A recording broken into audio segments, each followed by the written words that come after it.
ker so vlake vmes, ne? To je ta vlaka, ja, ta spravilna pot, po kateri se les vlači iz gozda, tu ne sadi. Tule ena vlaka, pa tam dol ob robu gozda ena vlaka, ne? Tam dol se ne sadi, ne? Mogaš pa po celotni površini do roba odraslih dreves. Torej, kak je pa razmak med vsako? 2 metra približno, ne? Nekje 2 metra. Velikost luknje prilagodimo koreninam, ne?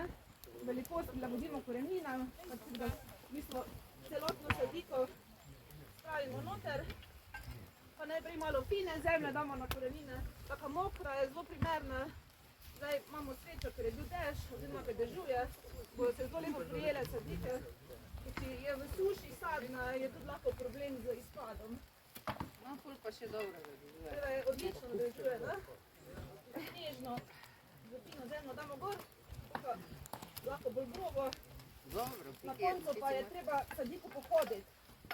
Ne, ko damo dovolj zemlje, lahko tudi malo kupčeka nastane, na tak nežno pohodimo sadiko, ne? To je to, potem pa 2 kola se zabijeta, pa tule, če posebno. Tega tu bomo pa pol, ne? Malo razporedimo,